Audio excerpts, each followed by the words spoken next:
Bonjour à tous. L'actualité nationale est marquée ce lundi par la présence du chef de l'État à Genève en Suisse. Alassane Ouattara va s'entretenir avec son homologue ghanéen John Dramani Mahama. Une question essentielle à l'ordre du jour, c'est la délimitation de la frontière maritime entre la Côte d'Ivoire et le Ghana. Les discussions entre les deux chefs d'État vont se faire en présence de Kofi Annan. 140 policiers du contingent mauritanien décorés par l'opération des Nations Unies en Côte d'Ivoire ONUCI.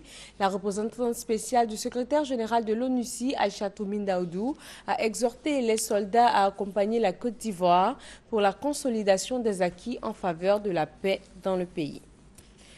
Le Libéria a annoncé officiellement la fin de l'épidémie d'Ebola, c'était ce samedi 9 mai, 42 jours après l'enterrement de la dernière victime du virus, soit 2 cycles d'incubation complets ont été observés, sans nouveau cas déclarés. Ce succès est le fruit d'une mobilisation sans précédent des Libériens et de la communauté internationale. Gabriel Zani. L'Organisation mondiale de la santé a annoncé samedi 9 mai la fin du virus Ebola au Libéria, après n'avoir constaté aucun cas de cette maladie durant une période de 42 jours. Le dernier malade mort au Libéria a été inhumé le 28 mars. L'épidémie d'Ebola est donc terminée dans le pays, a déclaré Alex Gazazira.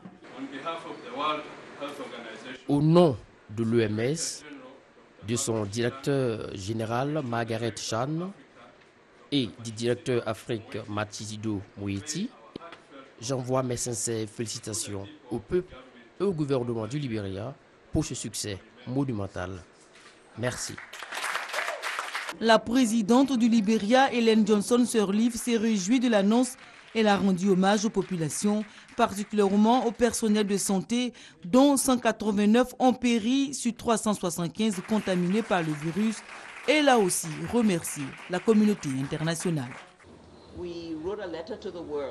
Nous avons écrit une lettre au monde, que beaucoup d'entre vous connaissent. Leur réponse a dépassé nos attentes, à commencer par tous nos partenaires, présents ou absents. Je tiens à écrire une autre lettre au monde, cette fois pour les remercier.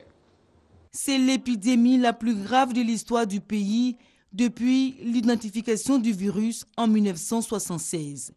Plus de 4 700 morts sur plus de 10 500 cas dans le pays selon l'OMS. L'annonce à Monrovia de la fin d'Ebola a retenti comme une victoire. Ebola est fini au Libéria, mais le pays doit rester vigilant à cause de ses voisins guinéens et sierra-léonais, États voisins où se compte la grande majorité des 11 000 morts identifiés sur près de 26 600 cas recensés d'après le dernier bilan de l'OMS.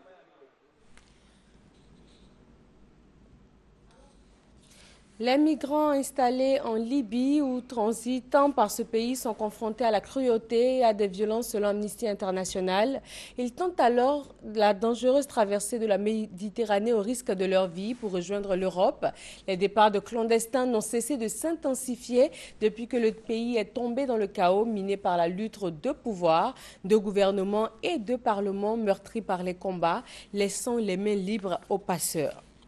Et justement, l'Union européenne se mobilise contre les passeurs. 4 ministres européens de la Défense ont examiné hier dimanche les possibilités et les moyens pour renforcer la lutte contre les passeurs de migrants en Méditerranée et aussi pour sécuriser un futur gouvernement d'union nationale libyen sous l'égide de l'ONU. L'armée marocaine informe avoir perdu dimanche un avion de combat F-16. L'avion participait à l'opération Tempête décisive de la coalition arabe au Yémen, une opération contre la rébellion chiite houtiste à qui Téhéran est accusé d'apporter un soutien logistique et militaire. Le Maroc a déployé en tout 6 F-16 aux Émirats arabes unis. Les raids restent quotidiens sur les positions des rebelles. La Belgique suspend son soutien au processus électoral au Burundi. En cause, les contestations contre un 3e mandat du président Pierre Nkurunziza qui entraîne des violences meurtrières depuis fin avril. La coopération belge au développement avait prévu un budget de 4 millions d'euros, soit plus de 2,6 milliards de francs CFA, pour soutenir les élections au Burundi. Une première tranche de 2 millions d'euros a déjà été versée. Les 2 autres millions ont été suspendus.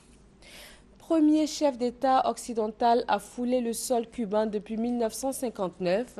Le président français entend profiter de sa journée de visite à la Havane pour défendre les intérêts hexagonaux dans un pays en voie d'ouverture économique. La visite officielle historique vise à défendre les intérêts français et européens dans un pays qui aspire à l'ouverture économique. Fin de ce point de l'actualité. Plus d'informations à 13h sur RTI 1. Merci de rester avec nous.